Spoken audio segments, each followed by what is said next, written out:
Good morning friends, मैं अजीत कुमार आप सबका अपने YouTube चैनल पर स्वागत करता हूं।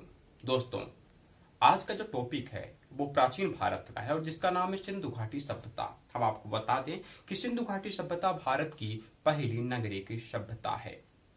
सिंधु घाटी सभ्यता को जिस काल के अंतर्गत रखा जाता है उसका नाम है आद्य ऐतिहासिक काल। दोस्तों, हमने अपने पिछले क्लास में प्रागैतिहासिक काल, आद्य ऐतिहासिक काल और ऐतिहासिक काल के बारे में विस्तार से बताया है, जिसमें हमने बताया था प्रागैतिहासिक काल का मतलब होता है जब का मानव लिखने और पढ़ने में अनभिज्ञ था। आद्य ऐतिहासिक काल को प्रागैतिहासिक काल और ऐतिहासिक काल दोनों के बीच का समय माना जाता है, जब का मानव लिपि कला से तो भिज्ञ हुआ किंतु उसके लिखे गए को पढ़ा नहीं जा सका। फिर आता है ऐतिहासिक काल, जब का मानव लिखना और पढ़ना दोनों सुचारू रूप से जानने लगा। तो ठीक है, आज हम बात करेंगे सिंधु घाटी सभ्यता को, सिंधु घाटी सभ्यता की। सिंधु घाटी सभ्यता को जिस काल के अंतर्गत रखा गया है उसका नाम है आद्य ऐतिहासिक काल। आद्य ऐतिहासिक काल। अब आपके मन में प्रश्न उठता होगा कि सिंधु घाटी सभ्यता को आद्य ऐतिहासिक काल में क्यों रखा गया। तो सिंधु घाटी सभ्यता को आद्य ऐतिहासिक काल में इसलिए रखा गया है दोस्तों, क्योंकि सिंधु घाटी सभ्यता के लोगों ने जिस लिपि का प्रयोग किया था वो भाव चित्रात्मक लिपि थी, वो भावनाओं को प्रकट करने वाली लिपि थी। उनके लिपि को आज के इतिहासकारों द्वारा, हम लोगों द्वारा नहीं पढ़ा जा सकता। यही कारण है कि सिंधु घाटी सभ्यता को आद्य ऐतिहासिक काल के अंतर्गत रखा गया है, क्योंकि इनकी लिपि कैसी थी? भाव चित्रात्मक। भाव चित्रात्मक मतलब सिंधु घाटी सभ्यता से जो लिपियां प्राप्त हुई हैं, जो लेख प्राप्त हुए हैं, उनको इतिहासकारों द्वारा नहीं पढ़ा जा सका। यही कारण है कि इतिहासकारों ने माना कि इस सभ्यता की लिपि भाव चित्रात्मक थी, मतलब इसे आद्य ऐतिहासिक काल के अंतर्गत रख दिया गया। और इसे कांस्य युगीन सभ्यता, कांस्य युगीन सभ्यता के नाम से भी जाना जाता है, के नाम से भी जाना जाता है। सिंधु घाटी सभ्यता को आद्य ऐतिहासिक काल के अंतर्गत रखा गया क्योंकि यहाँ के लोगों ने भाव चित्रात्मक लिपि का प्रयोग किया था। इसे कांस्य युगीन सभ्यता के नाम से भी जाना जाता है क्योंकि इस सभ्यता के साथ ही कांस्य युग की शुरुआत होती है। किसकी शुरुआत होती है? कांस्य युग की। कांस्य का मतलब होता है कांसा। कांसा एक धातु है। यहाँ के लोगों ने अपने बर्तनों और उपकरणों के निर्माण में मूल रूप से कांसे का प्रयोग करना शुरू कर दिया था और यही कारण है कि सिंधु घाटी सभ्यता को कांस्य युगीन सभ्यता भी कहा जाता है। तो ठीक है, अब बात करेंगे सिंधु घाटी सभ्यता का समय कब से कब तक रहा। तो सिंधु घाटी सभ्यता का समय 2400 ईसा पूर्व से 1700 ईसा पूर्व माना जाता है। हम कार्बन रेडियो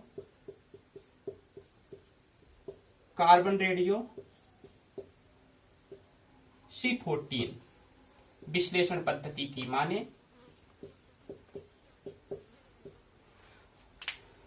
यह सर्वमान्य तिथि कार्बन रेडियो C14 जैसी नवीन विश्लेषण पद्धति के आधार पर निश्चित की गई है कि सिंधु घाटी सभ्यता का जो समय था, जो सर्वमान्य तिथि था, वो 2400 ईसा पूर्व से 1700 ईसा पूर्व तक था।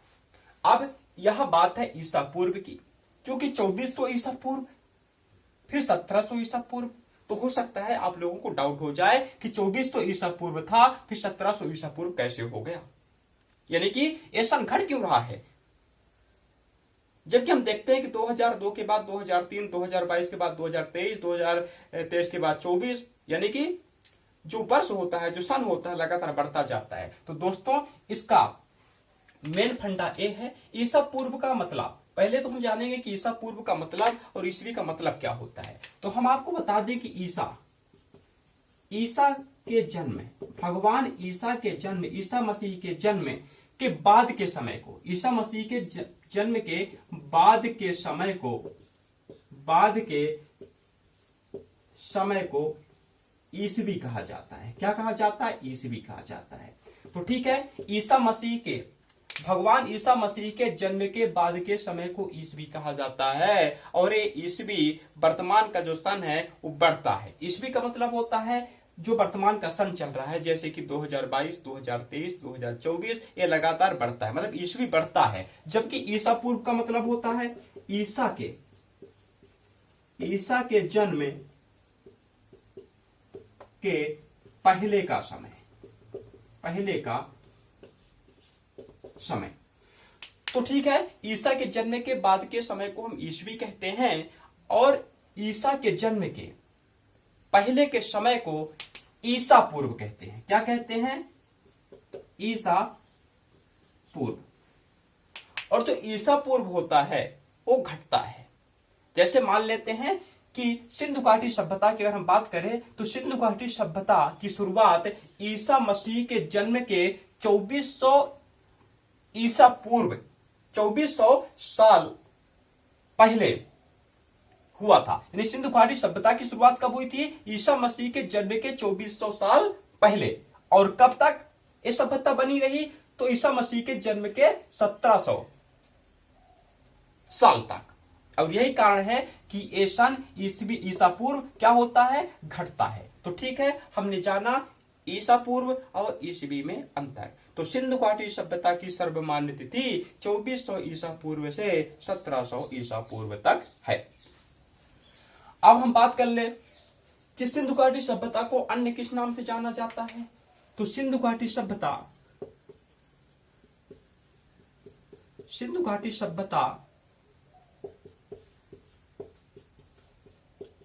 के अन्य नाम।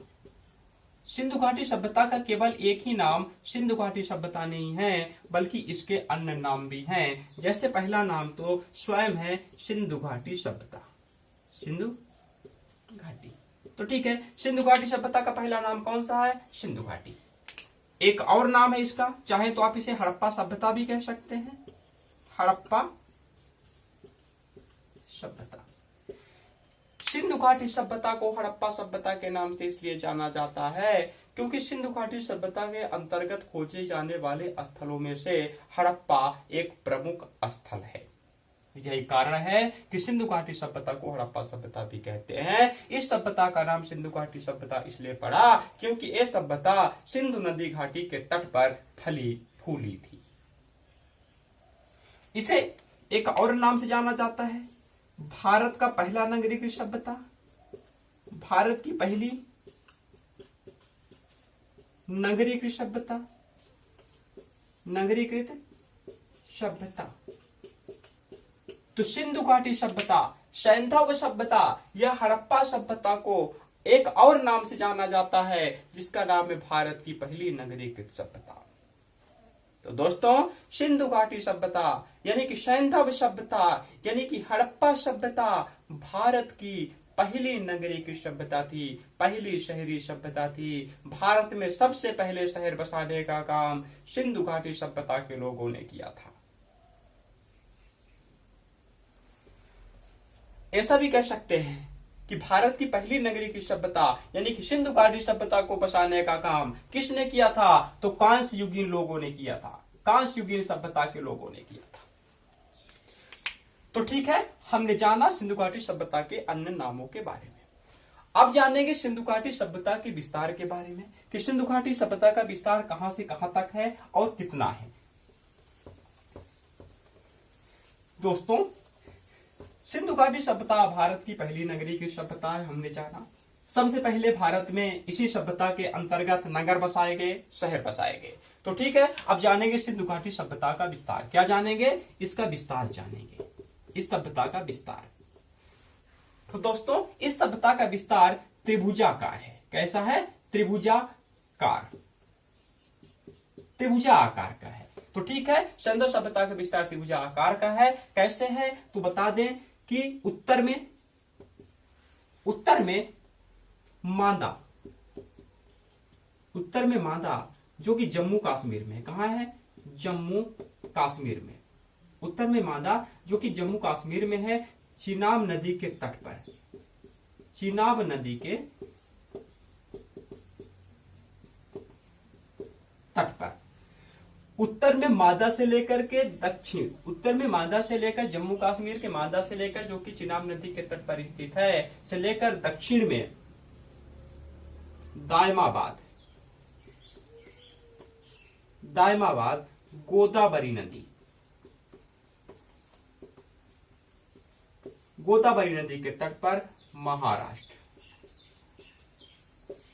तक है। यानी कि सिंधु घाटी सभ्यता का विस्तार उत्तर में, सुदूर उत्तर जम्मू कश्मीर के मांदा जो कि चिनाब नदी के तट पर स्थित है, से लेकर के सुदूर दक्षिण महाराष्ट्र के दायमाबाद जो कि गोदावरी नदी के तट पर है, तक 1200 किलोमीटर में, कितने में है, 1200 किलोमीटर में, 1200 किलोमीटर में।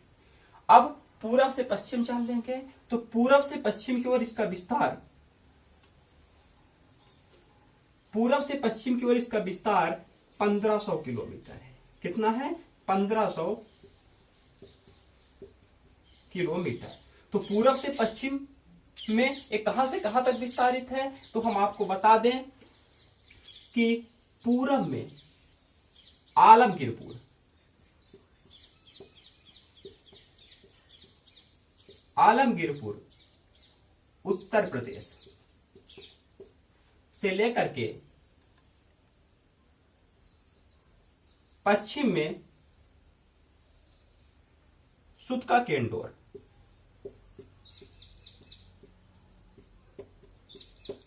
सुतका केंडोर तक है। सुतका केंडोर कहां है, पाकिस्तान के बलूचिस्तान प्रांत में है। तो ठीक है, हमने जाना कि सिंधु घाटी सभ्यता यानी कि सैंधव सभ्यता यानी कि भारत की पहली नगरी की सभ्यता का विस्तार त्रिभुजाकार है। उत्तर में मांदा जम्मू कश्मीर जो कि चिनाब नदी के तट पर स्थित है, से लेकर के सुदूर दक्षिण 1200 किलोमीटर दायमाबाद जो कि गोदावरी नदी के तट पर महाराष्ट्र में है, महाराष्ट्र में है तक है। और पूरब में आलमगीरपुर उत्तर प्रदेश मेरठ से लेकर 1500 किलोमीटर की दूरी पर सुदूर पश्चिम सुतका केंडोर जो कि पाकिस्तान में बलूचिस्तान प्रांत में स्थित है तक है। तो ठीक है, ये हमने जाना सिंधु घाटी सभ्यता का विस्तार। सिंधु घाटी सभ्यता का विस्तार सुदूर उत्तर में कहां है, मांदा जम्मू कश्मीर में जो कि चिनाब नदी के तट में है। दक्षिण में कहां तक है, तो दायमाबाद महाराष्ट्र जो कि गोदावरी नदी के तट पर है। पूर्व में कहां से है, तो आलमगीरपुर मेरठ उत्तर प्रदेश से। पश्चिम में कहां तक है, सुतका केंडोर पाकिस्तान बलूचिस्तान प्रांत तक है। अब उत्तर से दक्षिण में इसका विस्तार कितना है, 1200 किलोमीटर। पूर्व से पश्चिम में विस्तार कितना है, तो 1500 किलोमीटर। तो ठीक है दोस्तों, इस प्रकार हमने सिंधु घाटी सभ्यता के विस्तार के बारे में विधिवत रूप से जाना।